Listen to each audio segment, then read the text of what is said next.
Olá a todos que nos honram com a presença hoje. Meu nome é Edson Nunes, eu sou cientista social, autor de livros, artigos especializados em administração pública, ciência política brasileira, estudos da cultura política brasileira e também do ensino superior brasileiro. Tenho uma trajetória profissional acadêmica, de um lado, de gestor de entidades educacionais, por outro, e de gestor de público na área da administração pública, na área do planejamento e também na área educacional. Fui integrante do Conselho Nacional de Educação, presidente do Conselho Nacional de Educação, fui presidente do IBGE. Eu tenho uma dedicação à administração pública e à política pública, nos últimos anos, muito concentrada em problemas do ensino superior. Participei de comissões do governo, do MEC, para estabelecer o marco regulatório dos sinais. Então, essa é a minha trajetória e a que me traz aqui para falar com vocês sobre tendências do ensino superior, questões do ensino superior contemporâneo.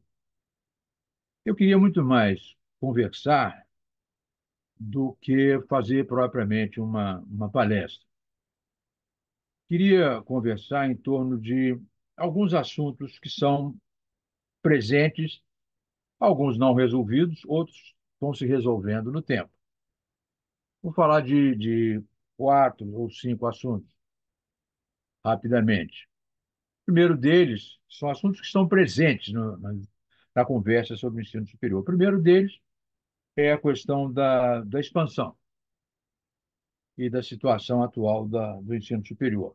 Bom, o ensino superior brasileiro, a questão da expansão, ela está presente na discussão sobre o ensino superior brasileiro desde a década de 60, 50, 60 do outro século, muito mais fortemente a partir dos anos 60, quando começaram a faltar vagas no setor público e começaram a acontecer movimentos políticos por parte dos universitários, passeatas e tudo mais, e a partir dessa época, ainda no governo militar, o governo facilitou a ampliação da participação do setor particular, do setor privado, na oferta de ensino superior. E ele vem crescendo desde então, muito beneficiado por essa flexibilidade dada ao setor particular. A expansão, ela é um assunto que foi explosivo, né, na metade do outro século, e ela veio se caracterizando agora por uma oferta de vagas bastante intensa, e nós estamos agora com cerca de 9 milhões de estudantes do ensino superior. É muito? É pouco? É pouco. Comparativamente, é muito pouco. O Brasil tem 18%, mais ou menos, da população de 18 a 24 anos no ensino superior. Países desenvolvidos, países avançados, têm mais do que o dobro, o triplo disso, muito mais do que 50%, 60%. Até nossos vizinhos aqui da América Latina costumam ser melhores do que nós. Então, ainda somos iniciantes no processo de expansão.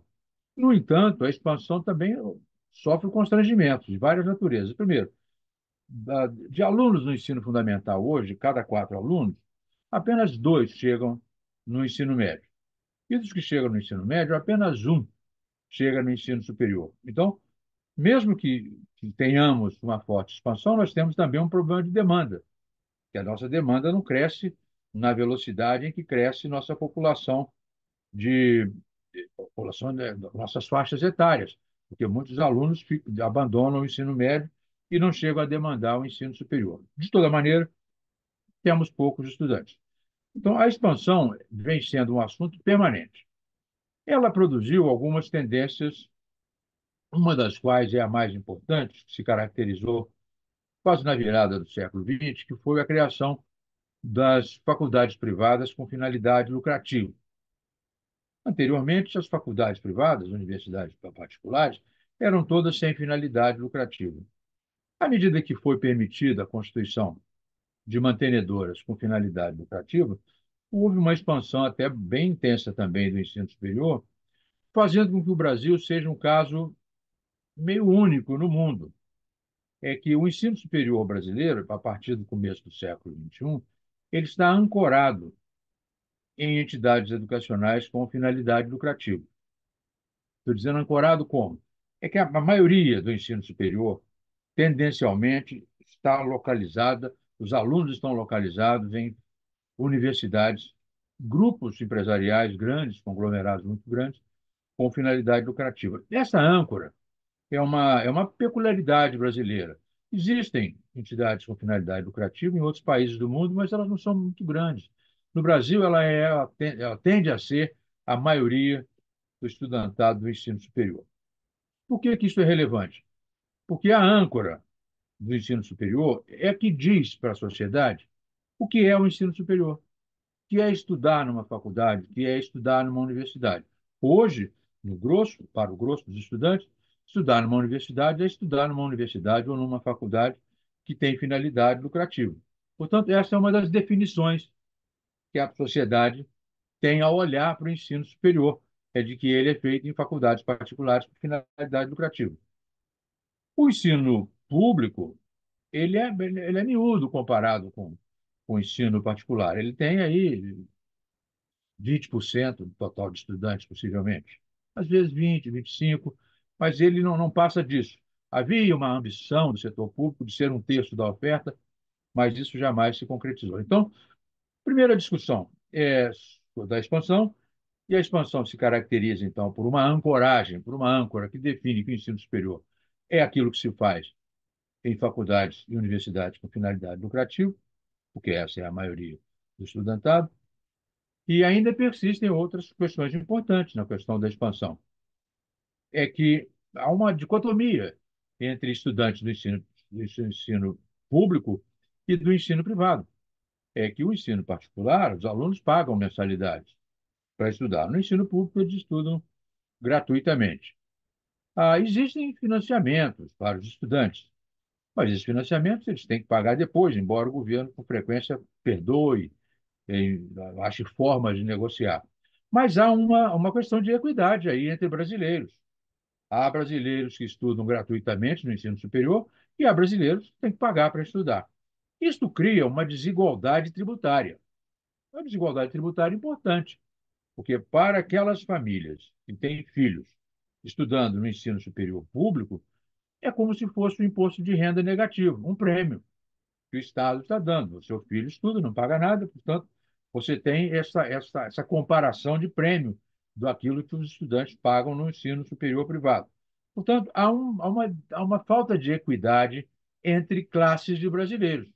Os brasileiros que estudam no setor público e os brasileiros que estudam no setor privado. Não é apenas uma questão de desejo, que alguns desejam estudar no setor privado, outros só desejam estudar no setor público. Não. Obviamente, é possível admitir que seria desejo das pessoas estudarem gratuitamente. Desejo das famílias de verem seus filhos estudando em colégios e em faculdades gratuitas. Esta é uma iniquidade tributária que nós precisamos tratar, pelo menos precisamos conversar sobre ela. Ou seja, ou inventamos financiamentos para o setor privado, como que os alunos depois não tenham que pagar, como não pagam no setor público, ou começamos a discutir a possibilidade de que estudantes que tenham meios e que estudam no setor público contribuam de alguma maneira, paguem alguma coisa pelos seus estudos para que sejam mais comparáveis àqueles que estão no setor privado. Então, há uma desigualdade intrínseca entre brasileiros estudantes do ensino superior, daqueles que recebem imposto de renda negativo, setor público, e aqueles que são forçados precisam pagar para estudar. Então, essa é uma primeira discussão que não é muito feita, porque ela não é vista com muito bons olhos. Os professores, os dirigentes e o próprio MEC não veem com bons olhos a hipótese de brasileiros estudarem no ensino superior público pagando alguma coisa. Entendem que é dever do Estado oferecer o ensino público gratuito. Portanto, ele não é público, né? Ele é um ensino que o governo oferece, porque se fosse público, ele estaria aberto a todos os brasileiros. O bem público é aquele que é aberto a todos os brasileiros. Então, é um ensino que o governo oferece a algumas famílias e a alguns estudantes que tiram notas mais altas nos exames de seleção. Estou tentando resolver isso com cotas, com outras maneiras de acesso ao ensino gratuito. Mas esta conversa, do ponto de vista ético, do ponto de vista moral e do ponto de vista da decência da política pública, ela vai precisar ser tocada em algum momento. Precisamos conversar sobre isso, porque que existem dois tipos de brasileiros com acesso ao ensino superior, mesmo aqueles que desejassem estudar gratuitamente, muitas vezes não conseguem. Então, é, a saída é ou financia todo mundo, ou faz com que as pessoas que estão no setor público paguem, ou recebam financiamento e retribuam esse financiamento depois, como aqueles que estudam no setor privado, às vezes obtêm financiamento e retribuem depois. Ou seja, maneiras há, existem exemplos no mundo inteiro sobre formas de resolver isso, mas há um freio político no Brasil, um freio ideológico muito forte, em que essa discussão ela está interditada, embora eu ache que ela, do ponto de vista moral e do ponto de vista da decência do setor público, ela deveria ser aberta em algum momento. Então, essa é uma primeira conversa que eu queria abrir e imaginar quando é que nós vamos tratar disso, em que contexto será possível falar sobre isso. A segunda tendência que se vê recentemente agora é que, além de ser ancorado em ensino superior com finalidade lucrativa, o ensino superior brasileiro tendencialmente marcha para ser majoritariamente o ensino à distância, oferecido por meios eletrônicos. O Brasil faz uma diferença entre ensino presencial e ensino à distância, como se fossem duas modalidades. Talvez tivesse feito sentido lá atrás, muitos anos atrás, mas hoje em dia nós sabemos que talvez não sejam duas modalidades, são tecnologias que você pode usar para oferecer ensino superior. Quando ele é oferecido 100%, tendencialmente, em educação à distância, ele tem umas certas vantagens para os estudantes. Primeiro, o preço cai muito, o preço é muito mais barato.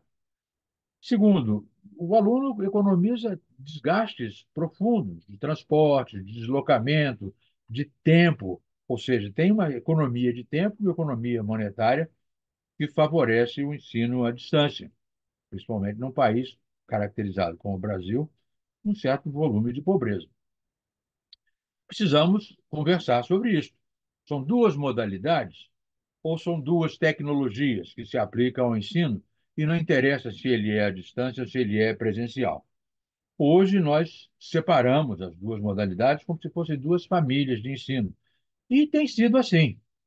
Mas essa é uma discussão que precisa ser aberta de que maneira podem ser otimizados os recursos tecnológicos do mundo contemporâneo, e a computação, comunicação à distância, como estamos nos comunicando hoje, para benefício do ensino, de forma que tenhamos uma modalidade de ensino que faz uso de tecnologias diferenciadas, umas mais presentes em sala de aula, outras mediadas por tecnologias, mas essa discussão terá que ser feita, até mesmo porque a maioria dos ingressantes do ensino superior no último ano são de alunos que buscam educação à distância, o que significa que o atrativo não só de economia de tempo e de deslocamento, como também de economia financeira, o que indica que há muitos alunos que precisariam estudar gratuitamente no Brasil, pagando financiamento mais tarde, depois de formado, e que poderiam, e aí poderia não haver diferença entre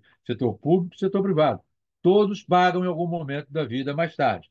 Não existe almoço de graça para uma parcela de brasileiros e almoço pago para outra parcela. É uma discussão difícil, sensível politicamente, talvez não devesse ser sensível politicamente, mas é muito sensível, muito mediada por preferências ideológicas, mas, convenhamos, não faz muito sentido nós insistirmos que alguns brasileiros têm mais direitos do que os outros para se educarem no ensino superior do governo, não é público, né, do governo, e são forçados, tendencialmente, começam a procurar a educação à distância, indicando que é o seguinte: nós temos um problema monetário, temos um problema econômico a ser resolvido no acesso ao ensino superior brasileiro. E isso precisa ser discutido de uma maneira aberta, franca, sem amarras ideológicas que hoje nos impedem de discutir e acham que é moralmente defensável. Que alguns estudem de graça a vida inteira, tenham benefícios para o resto da vida porque estudaram de graça, e não tenham que retribuir mais tarde, quando já estão empregados, poderiam pagar pelo estudo que receberam nas universidades públicas, assim como fazem nas particulares. Essa discussão está longe de estar aberta, está longe de ser resolvida no Brasil. Mas, vejam, ela é moralmente inatacável, ela é necessária e precisa ser feita. Uma outra questão que aparece sempre é a questão do ensino profissionalizante.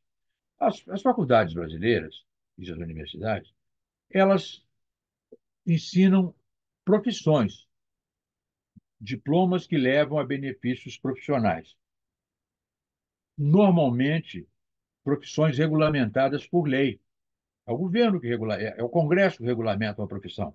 Baixa uma lei dizendo existe a profissão de bibliotecário, existe a profissão de economista, o direito dessa profissão é tal e tal. Então, isso cria direitos, cria benefícios para as profissões regulamentadas. Veja, está na hora de discutir se é o Congresso brasileiro que deve dizer qual profissão existe e qual profissão não existe, e se isso deve ser feito por lei. Quando é feito por lei, cria direitos, cria uma autarquia federal para cada profissão reconhecida, e normalmente acontece que se criam também diretrizes curriculares nacionais para as profissões. Então, a profissão de bibliotecário tem a mesma diretriz curricular nacional do Oiapoque ao Chuí, ou de economista, ou de advogado. Então, em algum momento, vamos ter que discutir se haveria alguma maneira de dar mais liberdade às casas de ensino para que ensinem tópicos que não sejam de profissões regulamentadas. Nem tudo se ensina é de profissão regulamentada, mas a grande maioria é. Grande parte dos exames do ENAD, de saída da universidade, se voltam para profissões que têm diretrizes curriculares nacionais aprovadas, diretrizes curriculares nacionais aprovadas pelo Conselho Nacional de Educação, homologadas pelo MEC. Portanto, não só tem uma lei que diz o que é aquela profissão, como tem uma diretriz legal que diz o que aquela profissão estuda. A pergunta que se segue, além de se perguntar, é o Congresso mesmo que deve dizer o que é profissão que tem na rua, o que o mercado precisa? Por que fazer essa pergunta? Porque hoje nós sabemos que grande parte dos egressos das universidades não trabalham naquelas profissões para as quais estudaram. São poucas as profissões, como médicos, arquitetos, enfermeiras, cuja grande maioria dos egressos trabalha na profissão que estudaram. Nesse sentido, a sociedade já fez uma reforma universitária. Já fez, as pessoas se formam e vão trabalhar em outras coisas, não naquilo para os quais o Congresso disse que existe uma profissão. O que significa que precisamos, em algum momento, conversar sobre duas questões: regulação e avaliação e conteúdos. Regulação por quê? Porque é o governo que diz o que é que a universidade pode ensinar, de que maneira isso é feito e o que tem que constar lá na universidade para que ela, na faculdade, para que ela seja habilitada. A outra coisa é a questão de conteúdos. Como nós oferecemos formação para profissões regulamentadas pelo Congresso Nacional, mas temos quase 50 profissões regulamentadas no Brasil, e os alunos buscam estudar mais profissões regulamentadas porque acham que aquilo faz sentido. Depois que se forma, descobre que não é bem assim, né? Você estuda para trabalhar naquilo que puder. E grande parte daquilo que a gente chama de profissões no Brasil são ocupações típicas do setor terciário moderno. Então, veja, nós temos que discutir de que maneira vai ser feita a expansão, de que maneira os brasileiros se beneficiam dessa expansão. Eles pagam ou não pagam? Pagam mais tarde, pagam durante, não pagam nunca, alguns pagam, outros não pagam. Temos que discutir se existe equidade nessa forma de resolver. Nós temos que discutir se a regulação deve ser por base legal no Congresso e também regulação feita pelo MEC a partir de lei aprovada pelo Congresso, ou se as casas de ensino poderiam ter mais liberdade, tanto para decidir o que ensinam, quanto para decidir o que chamam de educação à distância no dia de hoje. Por que essa questão do conteúdo, que é o último ponto que eu quero mencionar, é vital? Porque está claro que está havendo uma falta de casamento, um descasamento entre o que se ensina na maioria dos cursos universitários, e o que se faz depois que se forma. Existem coisas novas, há um mundo novo, para o qual o grosso das profissões, quando são regulamentadas, elas já são velhas, elas já foram passadas no tempo. Então, a discussão sobre conteúdo não é feita há muitos anos, porque nós consideramos que é natural que o Brasil seja assim, a gente ensina profissões regulamentadas pelo Congresso. Mas veja, não tem nada de natural nisso. Foi uma invenção que fizemos, é uma jabuticaba brasileira. Inventa uma lei, a lei diz que tem uma diretriz curricular, o conselho aprova a diretriz curricular, a gente estuda aquela profissão e depois trabalha em outra coisa. Não é natural que seja assim, nem é talvez desejável, porque o mundo já evoluiu, já deixou para trás o grosso daquilo que nós chamamos de profissões. Então, a conversa que eu queria ter hoje com vocês, agradecer pela atenção, é sobre esses temas e, particularmente, insistir na questão do conteúdo. Está na hora de discutir, abrir uma conversa sobre se as universidades estão casadas com aquilo que o mundo pede dos egressos no dia de hoje, sabendo que é o seguinte: todo o nosso ensino superior ele é profissional. A pesquisa universitária ela só acontece na pós-graduação, lá na pós-graduação em estrito senso. Além de ser profissionalizante, o ensino é bifronte. Ele tem pesquisa na pós-graduação e embaixo são só escolas de ensino. Todas as nossas universidades são federações de escolas profissionais.